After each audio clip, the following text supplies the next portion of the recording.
खिचडी खाल्ली. अरे खिचडी तर सोडा, मला या गोष्टीचं दुःख आहे. प्रेताच्या टाळूवरचं लोणी खाणं काय असतं? बॉडी बॅग मध्ये घोटाळा. म्हणजे मेलेल्या माणसाला ज्या बॅग मध्ये ठेवावं लागतं त्याच्या खरेदीत करोडो रुपयाचा घोटाळा यांनी केला. इकडे लोक पटापटा पटापटा मरत होते आणि हे घोटाळे करत होते. या उबाठावाल्यांना माझा सवाल आहे, आता जे तुम्ही हॉस्पिटल काढले होते, कोविड सेंटर काढले होते, त्याची पोल उघडली, तिथे डॉक्टर नव्हता, डॉक्टरच्या ऐवजी कंपाऊंडर काम करत होता. त्या कंपाऊंडरमुळे जे शेकडो लोक मेले, त्यांच्या मृत्यूचा गुन्हा सांगा कोणावर नोंदवायचा? मला याचं उत्तर या उबाठावाल्यांपासून पाहिजे. आणि म्हणून एकीकडे काम करणाऱ्या आमच्या मनीषाताई आहेत आणि दुसरीकडे या ठिकाणी कोविड मध्ये मलिदा खाणारे हे महाविकास आघाडीचे आणि उबाठाचे लोक आहेत. आणि म्हणून बंधू भगिनींनो, आपल्याला विचार या निमित्ताने करायचा आहे. आज ज्या प्रकारे या मुंबईला आपल्या सरकारने बदललं, मला सांगितलं पाहिजे, महाविकास आघाडीच्या, काँग्रेस त्यावेळेच्या राष्ट्रवादीच्या आघाडीच्या काळात 11 वर्षामध्ये यांनी 11 किलोमीटर मेट्रो केली. आपण 5 वर्षामध्ये 350 किलोमीटर मेट्रोचं काम सुरू केलं. 100 किलोमीटरचं काम आपण पूर्ण केलं. आज गुंदवलीपासून अंधेरी आणि दहिसर पूर्वेतनं गुंदवली हा जो सगळा प्रवास आहे, हा या ठिकाणी का पूर्ण होऊ शकतोय? याचं कारण आपलं महायुतीचं सरकार आहे आणि आपले गोपाळ शेट्टींसारखे आपले नेते आणि मनीषाताईंसारखे आपले आमदार आहेत की ज्यांनी या ठिकाणी अशा प्रकारची कामं करून घेतली. विमानतळाच्या रडार करता आमच्या मनीषाताईंनी केलेला पाठपुरावा हा महत्वाचा आहे. 456 कोटी रुपये या रडारला हटवण्याकरता भरले आणि आता त्याची अंतिम परवानगी येते. त्या ठिकाणी लोकांनाही सुविधा होणार आहे आणि सगळ्यात मोठं म्हणजे एवढा मोठा थीम पार्क तयार होणार आहे की एक प्रकारे तुम्हाला फुफ्फुस देण्याचं काम, ऑक्सिजन देण्याचं काम हे मनीषाताईंच्या माध्यमातून होत आहे. रेल्वेच्या हद्दीत राहणाऱ्या झोपड्यांचा प्रश्न त्यांनी हाताळला. दहिसर नदीच्या भोवती संरक्षक भिंत बांधण्याकरता ताईंनी केलेलं काम, गोपीनाथ मुंडे स्टेडियम करता केलेलं काम, 56 DP रस्त्यांच्या कॉन्क्रिटीकरणाचं काम, मी ताई तुमचे अभिनंदन करतो. यापूर्वीच्या आमदारांना DP रस्ते कधी कॉन्क्रीटचे व्हावं असं वाटतच नव्हतं, कारण दरवर्षी त्या रस्त्यांवर खड्डे पडायचे. खड्डे पडले की काम देता यायचं, काम दिलं की मलिदा मिळायचा. त्यामुळे हे कधी कॉन्क्रिटीकरण करत नव्हते. आपलं सरकार आल्यानंतर मुख्यमंत्री शिंदेजींनी आणि आम्ही ठरवलं की सगळे रस्ते हे कॉन्क्रीटचे करायचे आणि मनीषाताईंनी पहिला नंबर मारला आणि 56 DP रस्त्यांचं कॉन्क्रिटीकरण चाललंय. एकदा हे झाल्यानंतर 40 वर्ष हा मतदारसंघ खड्डे मुक्त असणार आहे. खड्डे मुक्त हे काम 490 बेडेड भगवती हॉस्पिटल असेल, मीरा भाईंदरला जोडणारा 5 किलोमीटरचा पूल असेल, मँग्रोव्ह पार्क असेल, कोळीवाड्यांचं सीमांकन असेल, या सगळ्या गोष्टी या ठिकाणी मनीषाताईंनी केल्या. आणि हे सगळं करत असताना मी एका गोष्टीकरता त्यांचं अभिनंदन करेन.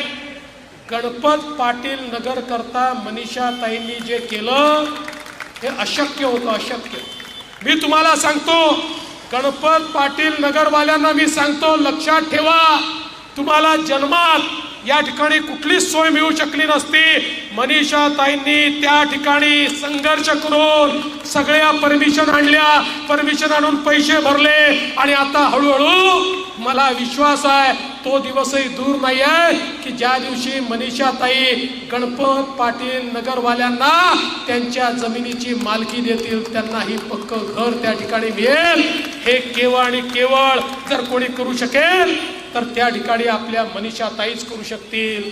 आणि म्हणून बंधू भगिनींनो, आज मुंबईमध्ये 2014 ते 2024 मध्ये जवळपास मोदीजींच्या नेतृत्वात 10 वर्षामध्ये आपण जे परिवर्तन केलं, मग इथल्या रस्त्यांची कामं असो, इथल्या पुलांची कामं असो, इथला कोस्टल रोड असो, इथला अटल सेतू असो, आता तर हा जो आपला वेस्टर्न एक्सप्रेस वे आहे, मुंबईकरांची सगळी एनर्जी ही ट्रॅव्हलमध्ये जाते. त्या ट्रॅव्हलमधनं मुंबईकरांना सूट देण्याकरता त्यांच्या जीवनात तास 2 तास त्यांना अधिकचे मिळावे म्हणून एकीकडे आपण लोकल चांगली केली, लोकलचे स्टेशन चांगले केले, लोकलची संख्या वाढवली, लोकलचे डबे चांगले केले, एस्केलेटर लावले, दुसरीकडे मेट्रोचं नेटवर्क सुरू केलं आणि त्यासोबत आपण कोस्टल रोड तयार केला. हा कोस्टल रोड इथपर्यंत मर्यादित नाही आहे. हा कोस्टल रोड बांद्र्यापासनं वर्सोव्यापर्यंत, वर्सोव्यापासनं मडपर्यंत, मडपासनं उत्तर म्हणजे मीरा भाईंदरपर्यंत, मीरा भाईंदरपासनं विरारपर्यंत जाणार आहे. आणि जेवढा हा पॅरलली जातोय प्रत्येक भागातनं त्याला एक लूप तयार होईल आणि आमच्या एका वेस्टर्न सबअबमध्ये असं करत करत प्रत्येक वेस्टर्न सबअबला आम्ही त्या कोस्टल रोडशी जोडणार आहोत. म्हणजे आपल्याला हा जो वेस्टर्न हायवे आहे, एक्सप्रेस वे आहे, जो नेहमी आपल्याला जाम मिळतो तो कधीच आपल्याला जाम मिळणार नाही आणि आपल्याला कमीत कमी वेळात या ठिकाणी पोहोचता येईल. हे काम आपल्या सरकारच्या माध्यमातून होत आहे. आज आपण पाहू शकतो सेल्फ रिडेव्हलपमेंटची स्कीम आपण आणली. त्या ठिकाणी अनेक आमची घरं अडकली होती, अनेक सहकारी सोसायट्या अडकल्या होत्या. त्यांना 18 वेगवेगळे निर्णय घेऊन त्यांच्या पुनर्विकासाचा मार्ग मोकळा केला आणि आता तिथल्या सामान्य माणसाला जो ज्या घरामध्ये राहायचा त्याच्या दुप्पट मोठं घर हे त्या ठिकाणी मिळणार आहे. ही व्यवस्था आपण केली. SRA असेल, भाडा असेल, या सगळ्या गोष्टींमध्ये एक प्रकारचं त्या ठिकाणी पारदर्शी कारभार आपण आणला आणि मुंबईकरांचं घराचं स्वप्न हे पूर्ण करण्याचं काम आपण या ठिकाणी करतो. आणि हे सगळं करत असताना मुंबईला एक अत्यंत चांगली मुंबई झाली पाहिजे. जे मनीषाताईंनी करून दाखवलं, रस्ते नुसते करून चालत नाही. सांडपाणी, घाणपाणी, नाले हे जर साफ झाले नाहीत, जर त्याच्यामध्ये नेहमी प्रदूषित पाणी वाहत राहिलं तर आपल्याला सातत्याने या ठिकाणी रोगांचा सामना करावा लागतो. पण मनीषाताईंनी पुढाकार घेऊन STPचं काम या ठिकाणी केलं. त्यामुळे येत्या काळामध्ये आमची दहिसर सारखी नदी, पोईसर सारखी नदी, मिठी नदी, या सगळ्या ज्या नद्या आहेत, या सगळ्या नद्यांमध्ये चांगलं पाणी, शुद्ध पाणी वाहिलं पाहिजे. याकरता STPचं एक मोठं नेटवर्क या मुंबईमध्ये आपल्या सरकारने या ठिकाणी सुरू केलेलं आहे. आणि म्हणून प्रदूषण मुक्त मुंबई देखील आपण तयार करतो. माझा तर उबाठावाल्यांना आणि महाविकास आघाडीला सवाल आहे. 25 वर्ष महापालिका तुमच्याकडे, 2.5 वर्ष आता तुमचं राज्य होतं. या सगळ्या काळामध्ये तुम्ही मुंबईत केलेला एक आयकॉनिक प्रोजेक्ट दाखवा. एक ते दाखवू शकत नाही, कारण यांच्याकरता मुंबई सोन्याचं अंड देणारी कोंबडी. या कोंबडीचं अंड फक्त खायचं आणि या ठिकाणी आपलं दुकान चालवायचं, हेच काम यांनी केलं. पण आम्ही मुंबईचा चेहरा आणि चित्र या ठिकाणी बनवून दाखवलं. खरं म्हणजे सांगण्यासारख्या गोष्टी खूप आहेत, आपल्या सरकारने केलेली कामं खूप आहेत. पण मला एक गोष्ट निश्चितपणे सांगितली पाहिजे की आपल्या सरकारने, विशेषतः माननीय मोदीजींनी आपल्याला एक मंत्र दिला. मोदीजींनी मंत्र दिला की विकसित भारत आणि विकसित महाराष्ट्र तयार करायचा असेल तर आपल्याला आपल्या लोकसंख्येचा 50% हिस्सा, म्हणजे आपल्या ज्या माता भगिनी आहेत, आपल्या ज्या महिला आहेत, या आपल्या माता भगिनींना सामाजिक आर्थिक परिवर्तनाचा केंद्रबिंदू बनवावा लागेल. आणि म्हणून मोदीजींनी याकरता अनेक योजना सुरू केल्या. बेटी बचाओ बेटी पढाओ पासनं लखपती दीदी पर्यंतच्या योजना या मोदीजींनी सुरू केल्या. लखपती दीदी म्हणजे मोदीजींच्या योजनेतनं रोजगार मिळवून जी महिला वर्षाला 1 लाख रुपयांपेक्षा जास्त पैसा कमावते तिला लखपती दीदी म्हणतात. अशा महाराष्ट्रात 11 लाख लखपती दीदी आम्ही तयार केल्या. पुढच्या काळामध्ये 25 लाख करणार आहोत आणि त्यानंतर 2028 पर्यंत 50 लाख लखपती निधी आम्ही तयार करणार आहोत. मनीषाताई, माझं तुम्हाला आव्हान आहे, तुम्ही कार्यक्षम आमदार आहात, तुम्ही हा विषय हातात घ्या आणि गरीब आणि मध्यमवर्गीय आमच्या ज्या बहिणी आहेत अशा 25,000 बहिणींना या ठिकाणी लखपती दीदी बनवण्याचं लक्ष तुम्ही ठेवा. मी तुम्हाला मदत करेन आणि या ठिकाणी आपल्या या मतदारसंघामध्ये 25,000 महिलांना लखपती दीदीचा दर्जा हा त्या ठिकाणी आपण देऊ. आपण निर्णय केला, लेक लाडकी सारखी योजना आणली, ज्या योजनेमध्ये घरी कन्यारत्न जन्माला आलं तर त्याचं स्वागत झालं पाहिजे. मुलगी जन्माला आली की 5,000 रुपये, ती पहिल्या वर्गात गेली की 5,000 रुपये, ती 7व्या वर्गात गेली की 7,000 रुपये, ती 11व्या वर्गात गेली की 8,000 रुपये, ती 18 वर्षाची झाली की 75,000 रुपये, असे 1 लाख रुपये त्या घराला आपण देतो. आपण दुसरी योजना सुरू केली. अलीकडच्या काळामध्ये आपल्याला कल्पना आहे, उच्च शिक्षणाचं दर वाढलेला आहे. 4 लाख 5 लाख रुपये फी लागते. डॉक्टर व्हायचं आहे, इंजिनियर व्हायचं आहे, वकील व्हायचं आहे, MBA करायचं आहे, BBA करायचं आहे, खूप मोठ्या प्रमाणात पैसे द्यावे लागतात. मध्यमवर्गीय आणि गरिबांच्या घरी एक मुलगा असेल, एक मुलगी असेल तर ते म्हणतात आमच्या पैशात आम्ही एकाला शिकवू शकतो, आणि म्हणून मुलीला सांगतात की बाई आम्ही तुझ्या भावाला शिकवतो, तू BA वगैरे काहीतरी करून टाक, शेवटी तुझं लग्नच आम्हाला करायचं आहे. मुलगी किती हुशार असली तरी देखील त्या मुलीला पैशाअभावी आईबाप शिकवू शकत नाही. आता आम्ही आईबापांना सांगितलं, तुम्ही जर मुलीला पैशाअभावी शिकवू शकत नसाल, काळजी करू नका, मुलीचे मामा हे मुंबईच्या मंत्रालयात बसले आहेत, ते मामा मुलीच्या शिक्षणाची काळजी घेतील. आणि निर्णय केला, कितीही फी असो, 2 लाख 4 लाख 5 लाख, मुलींच्या उच्च शिक्षणाचे सगळे पैसे हे राज्याचं सरकार आता भरत आहे. त्यामुळे मुलींना शिकवायला आता कुठली अडचण उरलेली नाही. यासोबत निर्णय केला, STच्या बसमध्ये महिलांना 50% कन्सेशन दिलं. आता महिलांना 50% तिकीट लागतं. जेव्हा 1.5 वर्षापूर्वी निर्णय केला, STचे लोक आले, आम्हाला म्हणाले साहेब योजना बंद करा. म्हटलं का बंद करायची? म्हणे आमची ST तोट्यात आहे, या योजनेमुळे आमची ST खड्ड्यात जाईल. म्हटलं योजना बंद होणार नाही, वाटल्यास तुम्हाला मदत करू. 1.5 महिन्यापूर्वी पुन्हा ते लोक आले, मला म्हणाले साहेब काही झालं तरी ही योजना बंद करू नका. म्हटलं अरे अजब लोक आहे तुम्ही, मागच्या वेळी आले म्हणाले योजना बंद करा, आता येता आणि म्हणता योजना बंद करू नका. म्हणाले ही योजना सुरू झाल्यानंतर आमच्या STमध्ये इतक्या महिलांनी प्रवास करणं सुरू केलं की तोट्यात असलेली आमची ST फायद्यामध्ये आली. त्यामुळे आता ही योजना तुम्ही बंद करू नका. आणि त्यासोबत आपल्या सरकारने एक महत्त्वाची योजना आणली, मुख्यमंत्री माझी लाडकी बहीण योजना. ज्या योजनेच्या अंतर्गत आमच्या बहिणींच्या खात्यामध्ये 1,500 रुपये आम्ही त्या ठिकाणी टाकतो. ही योजना जेव्हा आणली त्यावेळी काँग्रेसचे लोक, उबाठाचे लोक, शरद पवारांच्या पार्टीचे लोक आमची मजाक उडवत होते. हे तर होणारच नाही, हे तर जमणारच नाही, हे खोटंच सांगतायत, हा तर जुमलाच आहे, आता टिमलाच आहे. त्या सगळ्यांच्या नाकावर टिचून 2.5 कोटी बहिणींच्या खात्यामध्ये 1,500 रुपये नोव्हेंबरपर्यंतचे सगळे पैसे आपण भरून टाकले. यांची थोबाडं एवढी एवढी एवढी एवढी झाली.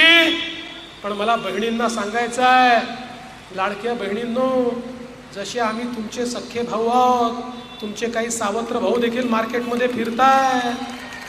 हे तुमचे सावत्र भाऊ उबाठावाले, काँग्रेसवाले, हे तुमच्या योजनेच्या विरुद्ध हायकोर्टमध्ये गेले.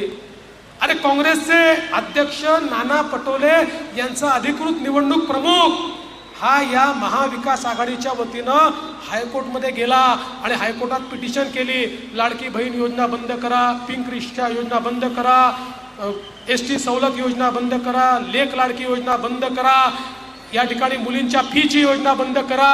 आणि कारण काय दिलं? म्हणाले ही योजना बंद करा, या योजनेवर होणारा खर्च म्हणजे पैशाचा चुराडा आहे. अशा प्रकारची पिटिशन या ठिकाणी या तुमच्या सावत्र भावांनी केली. पण काळजी करू नका, तुमचे सख्खे भाऊ त्या ठिकाणी होते.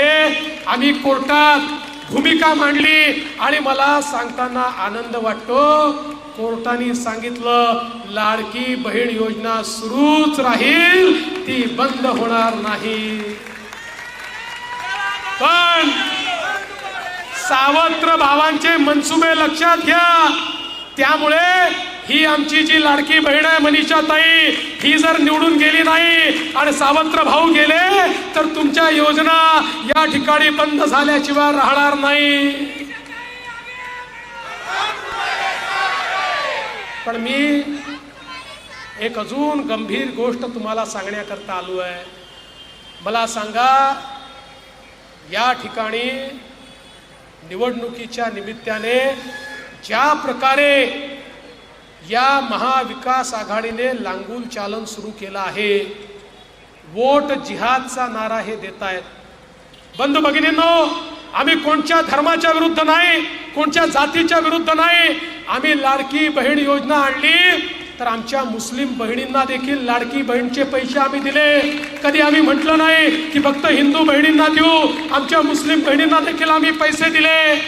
पण हे लोक या ठिकाणी येऊन सांगतात वोट जिहाद करा, हे सांगतात भाजपला पराभूत करा. आणि या ठिकाणी हे सज्जाद नोमानी नावाचे उलेमा बोर्डाचे अध्यक्ष, त्यांनी 17 मागण्या या ठिकाणी आमच्या उद्धव ठाकरेंना, शरद पवारांना आणि नाना पटोलेला दिल्या. या 17 मागण्या आमच्या मंजूर करा म्हणून सांगितलं. या लोकांनी देखील लेखी त्यांना आश्वासन दिलं, हो तुमच्या 17 मागण्या मान्य करतो. या 17 मागण्यांमध्ये एक मागणी तर इतकी खतरनाक आहे. काय मागणी आहे माहिती आहे यांची मागणी आहे की 2012 पासून 2024 पर्यंत जेवढे महाराष्ट्रात दंगे झाले, या दंग्यांमध्ये जेवढे मुस्लिम आरोपी आहेत त्यांच्या केसेस परत घ्या.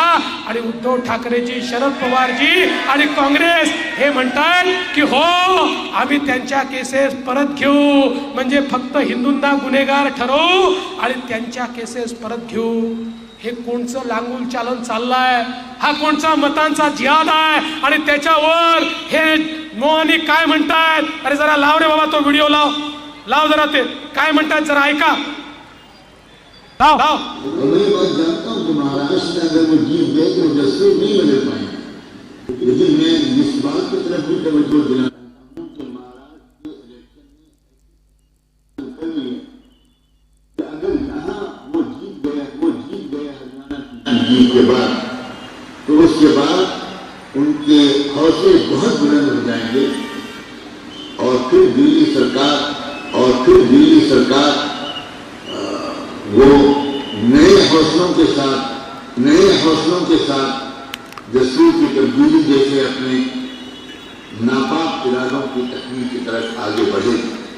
और अगर महाराष्ट्र में उनको शिकस्त हो गई तो इत्तिलात के मुताबिक दिल्ली सरकार भी बहुत दिन तक नहीं ठहर पाएगी. बहुत दिन तक नहीं ठहर पाएगी. तो हमारा निशाना सिर्फ महाराष्ट्र सरकार नहीं है, बल्कि मरकजी हुकूमत है और मुल्क का मुस्तकबिल. और मैंने कल एक यूट्यूब चैनल के इंटरव्यू में ये बात भी कही, ये कैसा वोट जिहाद है जिसके सिपहसालार हैं शरद पवार, जिसके अजीम सिपाहियों में हैं उद्धव ठाकरे, राहुल गांधी, नानाजी पटोले. इंशाअल्लाह अगर आपके इलाके में कोई जालिम का साथ दे दो, उसका बाइकाट. मुझे मालूम है लोकसभा के इलेक्शन में आपको कुछ लोगों ने बीजेपी का साथ दिया था. ऐसे लोगों का हक्का पानी बंद होना, ऐसे लोगों का शोषण बाइकाट होना, ऐसे लोगों से खराब जवाब बंद होना. मी आपल्याला या ठिकाणी हे दाखवू इच्छितो चाललं काय आहे, यांचे इरादे काय आहे. हे म्हणतात वोट जिहाद करा.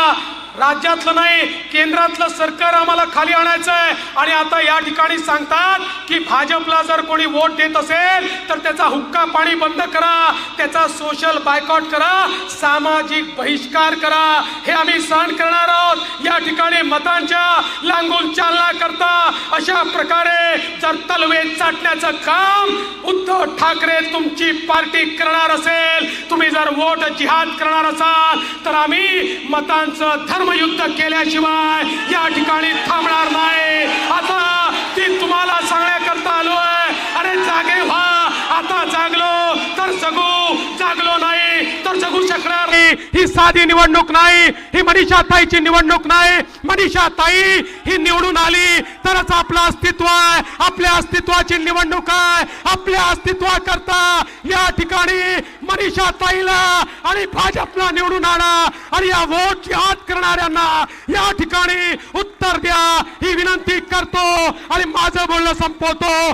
बोला छत्रपती शिवाजी महाराज की